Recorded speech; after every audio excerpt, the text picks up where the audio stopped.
Hot work के दौरान सुरक्षा। नमस्कार दोस्तों, हमें अपने कर्मचारियों और हितधारकों की सुरक्षा, स्वास्थ्य और वातावरण का विशेष ख्याल है। सुरक्षा हमारा मूल्य नहीं बल्कि हमारी प्राथमिकता है और सुरक्षा हमारे कार्य का सबसे महत्वपूर्ण हिस्सा है। साथ ही कोई दुर्घटना नहीं हमारा सिद्धांत है। हम आपसे दिए गए सुरक्षा नियमों का पालन करने का आग्रह करते हैं। गर्म कार्य अर्थात हॉट वर्क क्या है? हॉट वर्क उस प्रक्रिया को कहते हैं जब कार्यस्थल पर ज्वलनशील सामग्री हो और इग्निशन का स्रोत भी हो। हॉट वर्क ऐसा भी हो सकता है जिसमें कार्यस्थल पर कोई भी ज्वलनशील सामग्री ना हो, लेकिन फिर भी उस कार्य से आग का खतरा हो, जैसे कि welding, gas cutting, grinding, soldering, wrapping और कोटिंग प्रक्रिया इत्यादि। अनियंत्रित आग तथा लापरवाही के कारण बहुत सारे संभावित हानिकारक परिस्थितियां हो सकती हैं। इसलिए कोई भी कार्य जिसमें गर्मी या चिंगारी उत्पन्न हो सकती है, उसका ध्यान से मूल्यांकन किया जाना चाहिए। मेरे दोस्तों, याद रहे कि आपके काम से उत्पन्न चिंगारी पिछले काम के दौरान अगर हानिकारक नहीं रही, इसका मतलब ये नहीं है कि आप इसे हल्के ढंग से लें। ऐसी एक चिंगारी में कई जाने लेने की क्षमता है। अगर इसे ठीक से मूल्यांकन किए बिना और आवश्यक सावधानी बरते बिना किया जाए तो कई खतरनाक दुर्घटनाएं हो सकती है, जैसे विस्फोट, मेजर आग, धमाका,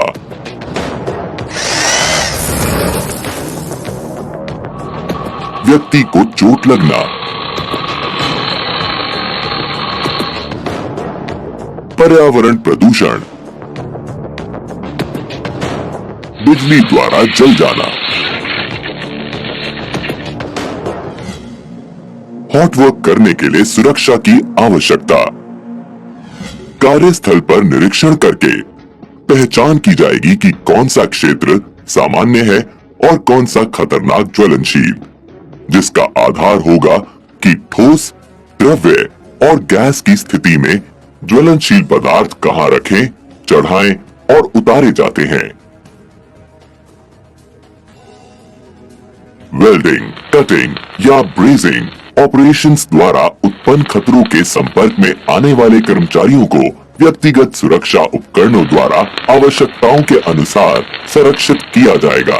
किसी भी वेल्डिंग ऑपरेशन के लिए आवश्यक उपयुक्त सुरक्षात्मक कपड़े किए जाने वाले कार्य के आकार, प्रकृति और स्थान के साथ भिन्न होंगे। बंद स्थानों में जहरीले परिरक्षकों से आच्छादित सभी सतहों को गर्म करने वाले क्षेत्र से कम 4 इंच की दूरी के लिए सभी विषाक्त कोटिंग्स को हटा लिया जाएगा या कर्मचारियों को एयरलाइन श्वास यंत्र या स्वनिहित श्वास तंत्र द्वारा संरक्षित किया जाएगा। हॉट वर्क के क्षेत्र। कार्य में या कार्यस्थल में मौजूद सभी तत्वों के जांच के बाद सभी कार्यस्थलों को 2 हिस्सों में बांटा जा सकता है, और वो है सामान्य क्षेत्र, क्रिटिकल ज्वलनशील क्षेत्र। आइए सबसे पहले सामान्य क्षेत्र की जानकारी लेते हैं। ये एक क्षेत्र है जो प्रतिबंधित या ज्वलनशील क्षेत्र नहीं है, लेकिन जहां दहनशील सामग्री का एक संभावित स्रोत मौजूद हो सकता है, जैसे कि गोदाम और अन्य गैर प्रक्रिया वाली इमारतें जनरल क्षेत्रों में गिनी जाती हैं। सामान्य क्षेत्रों के लिए आवश्यकताएं। आवश्यक प्रशिक्षण, ज्ञान, कौशल, जोखिम की पहचान और जोखिम का आकलन, उन्मूलन या नियंत्रण के उपायों के साथ किया जाना चाहिए। हॉट वर्क से जुड़े लोगों को आवश्यक प्रशिक्षण, ज्ञान और कौशल होना चाहिए। क्षेत्र में बैरिकेड। हॉट वर्क के स्थान पर बैरिकेशन टेप लगाए जिससे कोई और उस स्थान पर प्रवेश न करे। अग्निशामक। आग बुझाने के उपकरण की उपलब्धता सुनिश्चित करें। काम करने की अनुमति, PTW, सामान्य कार्य परमिट फॉर्म जारी करने के साथ गर्म कार्य की अनुमति दी जाएगी। प्रक्रिया को कार्य करने की अनुमति दें और गर्म कार्य सूची में दर्शाए गए मानदंड का पालन करें। महत्वपूर्ण ज्वलनशील क्षेत्र में गर्म काम परिचालन से संबंधित होने पर इकाई प्रमुख के विशेष अनुमति के बाद और परियोजना से संबंधित होने पर परियोजना प्रमुख की अनुमति के बाद ही किया जाएगा। आइए अब जानकारी लेते हैं क्रिटिकल ज्वलनशील क्षेत्र की। ये वो क्षेत्र है जो प्रतिबंधित या ज्वलनशील है और जहां हमेशा दहनशील सामग्री संभावित, जैसे डीजल स्टोरेज और हैंडलिंग क्षेत्र, MIBC स्टोरेज क्षेत्र, गैस स्टोरेज क्षेत्र, हाइड्रोजन एवोल्यूशन क्षेत्र आदि क्रिटिकल ज्वलनशील क्षेत्रों के उदाहरण हैं। जोन 0 एक जगह जिसमें विस्फोटक वातावरण होता है, जिसमें लंबी अवधि के लिए लगातार या अक्सर गैस या धुंध के किसी भी रूप में ज्वलनशील पदार्थ की हवा के साथ मिश्रण मौजूद होता है। उदाहरण है भंडारण टैंक या बंद कंटेनर के ऊपर वाष्प युक्त स्थान, ज्वलनशील तरल आदि के खुले टैंक वाले क्षेत्र आदि। जोन 1 एक ऐसी जगह जहां सामान्य ऑपरेशन के दौरान विस्फोटक वातावरण बन जाता है। यहाँ सामान्य परिचालन परिस्थितियों में ज्वलनशील गैस या वाष्प एकाग्रता के मौजूद होने की संभावना है। जोन 2 एक ऐसी जगह जहां सामान्य ऑपरेशन में होने की संभावना नहीं है, लेकिन कोई असामान्य परिस्थिति जैसे रिसाव, परिचालन का ठप हो जाना, अनुरक्षण के दौरान विफलता आदि की हालत में ऐसा हो सकता है। क्रिटिकल ज्वलनशील क्षेत्र की आवश्यकताएं। ज्वलनशील क्षेत्र में गर्म काम नहीं किया जाएगा यदि काम करने के लिए अन्य व्यावहारिक साधन है या उपकरण को शॉप या सामान्य क्षेत्र में ले जाया जा सकता है। ऐसा नहीं होने पर हीरा और JSA के अलावा एक विशेष अनुमति यूनिट हेड, प्रोजेक्ट हेड से प्राप्त करना चाहिए। आवश्यक प्रशिक्षण, ज्ञान, कौशल, जोखिम की पहचान और जोखिम का आकलन, उन्मूलन या नियंत्रण के उपायों के साथ किया जाना चाहिए। हॉटवर्क से जुड़े लोगों को आवश्यक प्रशिक्षण, ज्ञान और कौशल होना चाहिए। क्षेत्र में बैरिकेड, यथासंभव किसी ज्वलनशील या दहनशील सामग्री को ज्वलनशील एरिया या हॉटवर्क के स्थल से बाहर रखें। जो लोग कार्य का हिस्सा नहीं है, उन्हें कार्यस्थल से बाहर रखें। ऊर्जा स्रोतों के अलगाव के साथ हॉटवर्क क्षेत्र में स्थित नाली और सीवर लाइन को सुरक्षित रखें। इसके अलावा जहां हॉटवर्क किया जा रहा है, उसके नीचे के क्षेत्रों को क्लियर करके बैरिकेड करें। सभी खतरनाक कार्य जिसमें गर्म सामान का और उससे संबंधित उपकरण का इस्तेमाल होता है, विस्तृत JSA के मुताबिक किया जाना चाहिए। वायुमंडलीय निगरानी, कार्यस्थल के सभी स्थानों जहां ज्वलनशील वातावरण की जांच करनी चाहिए, LEL के बराबर या उससे 10% से ज्यादा की सांद्रता पर इन गैसों की उपस्थिति के मामले में कोई गर्म काम शुरू नहीं किया जाना चाहिए या तब तक जारी नहीं रखना चाहिए जब तक LEL 10% से कम लाने के लिए पर्याप्त वेंटिलेशन नहीं किया जाता है। उपकरण निरीक्षण, हॉटवर्क के उपकरणों की पहचान करें जिसका निरीक्षण किया जाना चाहिए। फायर वॉचर, कार्य क्षेत्र में कार्य से पहले और हॉटवर्क के दौरान लगातार निगरानी रखनी चाहिए। आग की चिंगारी रोकने के लिए रोकथाम, आग प्रतिरोधी तिरपाल, कपड़े, सिरेमिक कपड़े, GI शीट आदि के उपयोग के द्वारा स्पार्क्स और गर्म भागों को फैलने से रोकें। अग्निशामक, आग बुझाने के उपकरण की उपलब्धता सुनिश्चित करें। अब बात करते हैं कुछ विशेष जिम्मेदारियों और आवश्यकता के बारे में। तो सबसे पहले है फायर वॉचर। फायर वॉचर इन बातों का ध्यान रखेंगे। वो ऐसा कोई भी कार्य नहीं करेंगे जो उनकी जिम्मेदारी के साथ मेल नहीं करता। लगातार हॉटवर्क कर रहे व्यक्ति और आसपास की परिस्थितियों के कार्यों का निरीक्षण करेंगे। कोई चोट या अन्य आपात स्थिति की घटना में हॉटवर्क के उपकरण को बंद करेगा और हॉटवर्क कर रहे व्यक्ति को सतर्क करेगा और स्थिति को संभालने के लिए उचित प्रक्रिया आरंभ करेगा।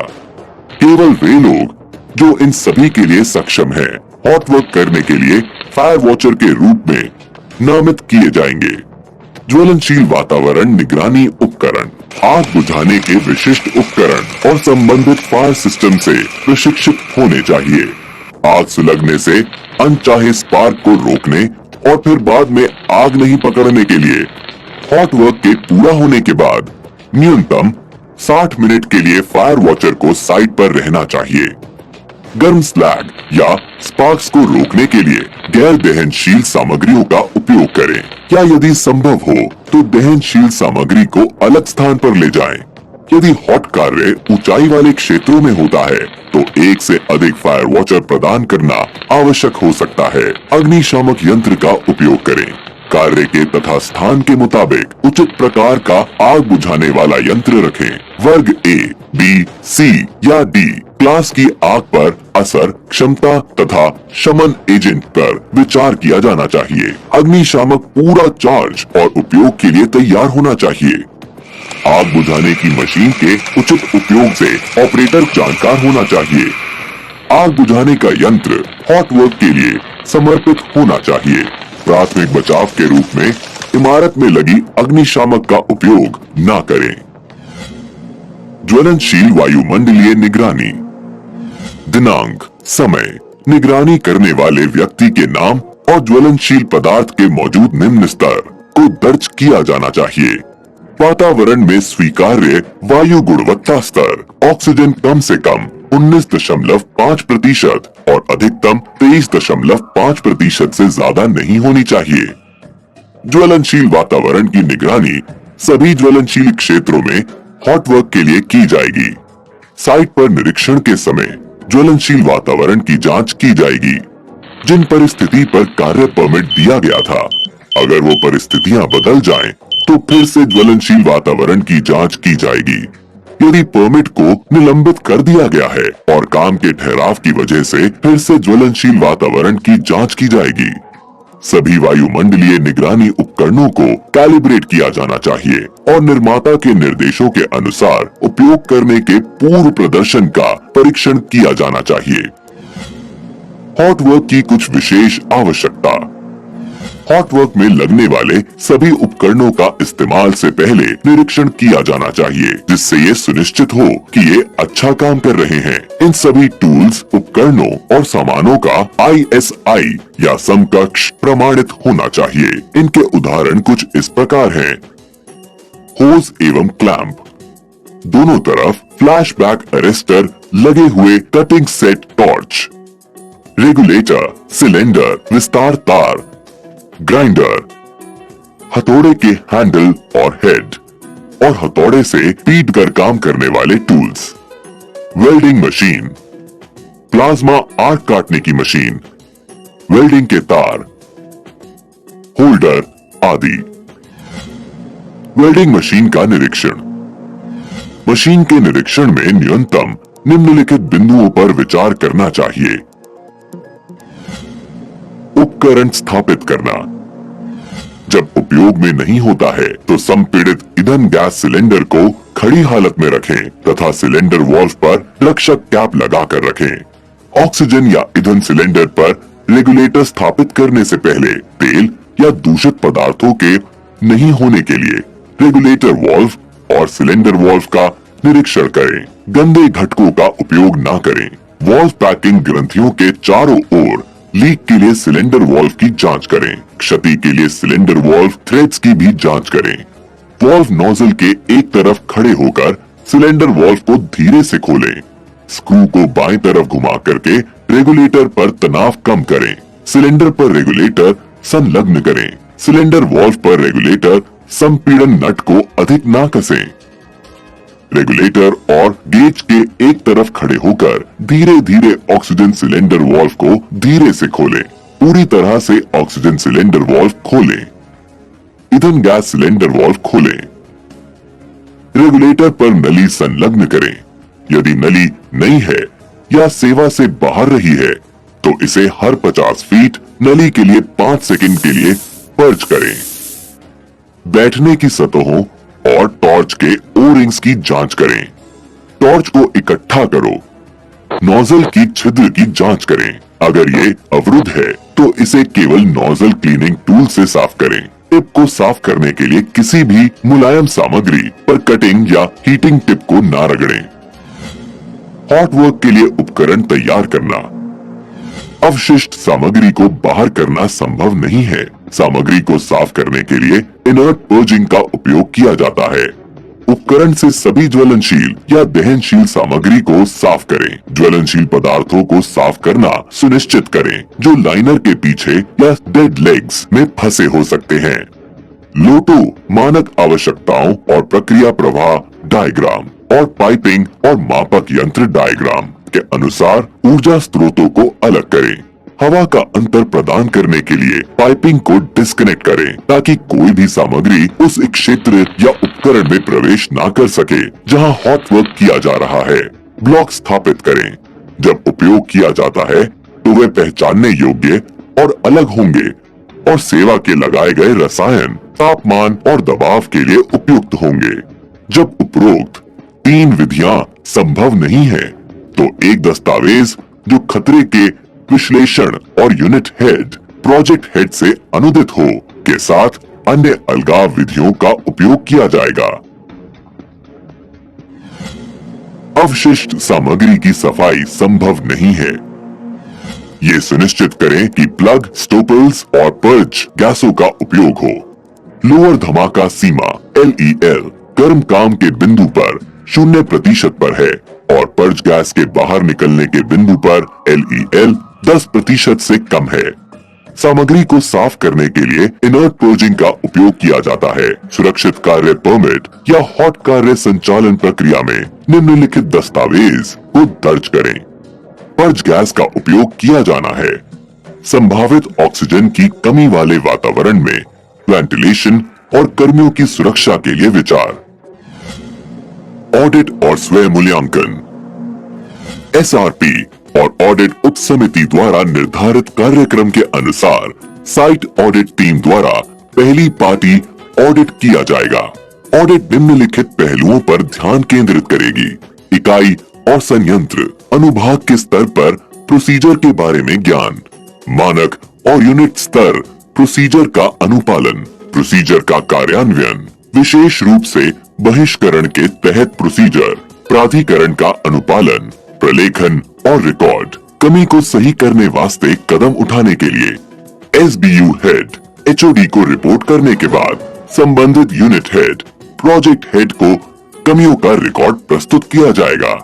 ऐसे सुधारात्मक क्रियाओं के रिकॉर्ड को भी संयंत्र अनुभाग द्वारा बनाए रखा जाएगा। निषिद्ध गतिविधियां। यदि गर्म कार्य एक निषिद्ध क्षेत्र में किया जाना है तब पता लगाने वाले सुरक्षा उपकरणों के अक्षम होने पर प्रभावित व्यक्ति से पूर्व नोटिफिकेशन प्राप्त किया जाना चाहिए। सभी प्रभावित कर्मचारियों को महत्वपूर्ण सुरक्षा उपकरणों को निष्क्रिय करने के बारे में औपचारिक रूप से अधिसूचित करने की आवश्यकता है, जो कि परमिट के तहत काम करने की आवश्यकता के तहत क्रिटिकल सेफ्टी उपकरण डिसेबलमेंट अधिसूचना के लिए निर्धारित कार्य प्रक्रिया के मुताबिक है। प्रभावित क्षेत्र के मालिक द्वारा हस्ताक्षरित प्रति को सुरक्षित कार्य प्रक्रिया SWP दस्तावेज के साथ संलग्न किया जाना चाहिए। वर्क परमिट की प्रक्रिया के तहत ये आवश्यक है कि सभी प्रभावित कर्मचारियों को महत्वपूर्ण सुरक्षा उपकरणों को निष्क्रिय करने के बारे में औपचारिक रूप से अधिसूचित किया जाना चाहिए। बंद जगह में वेल्डिंग ध्यानपूर्वक आयोजित की जानी चाहिए, जिसमें पर्याप्त वेंटिलेशन हो। इस तरह के कार्य में जोखिम होता है, इसलिए कन्फाइंड स्पेस वर्क का मानक लागू होता है। सिरामिक कपड़े, GI शीट या अन्य साधनों के उपयोग के माध्यम से स्पैटर्स को रोकें। केमिकल भरे टैंक या ड्रम को गैस से कटिंग या वेल्डिंग कभी नहीं करना चाहिए। कंटेनर को अच्छी तरह से साफ करें और किसी भी हॉट वर्क करने से पहले अंदर के दहनशील गैसों को दूर करने के लिए हवा मारें या पानी भरें। आपातकालीन प्रक्रिया।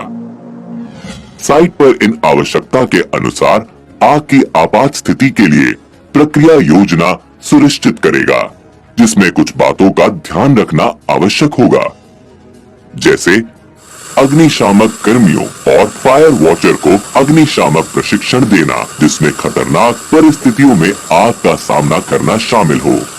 कार्यस्थल में उपलब्ध सभी अग्निशमन उपकरणों के इस्तेमाल में उचित रूप से प्रशिक्षित हो।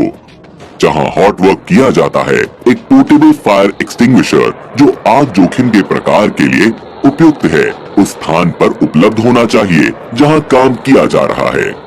आग लगने की हालत में सुरक्षित बाहर निकलने के रास्ते और चिकित्सा दल के पहुंचने के तरीके को जानें। आपातकाल में इस्तेमाल होने वाले उपकरणों और तकनीकों की जांच के लिए सुरक्षा ड्रिल होनी चाहिए। ये जांचना कि आपातकालीन उपकरणों, संचार उपकरण, फायर हाइड्रेंट और फायर टेंडर सुलभ तरीके से उपलब्ध है या नहीं। विभिन्न आग बुझाने के उपायों की पहचान करना और आपातकालीन उत्तरदाताओं के लिए इसकी आवश्यकताओं पर प्रशिक्षण प्रदान करना। तो दोस्तों, ये था आपकी सुरक्षा के बारे में। उम्मीद है आप इसे समझे होंगे और आशा है आप इन बातों का अपने कार्य में इस्तेमाल करेंगे। धन्यवाद।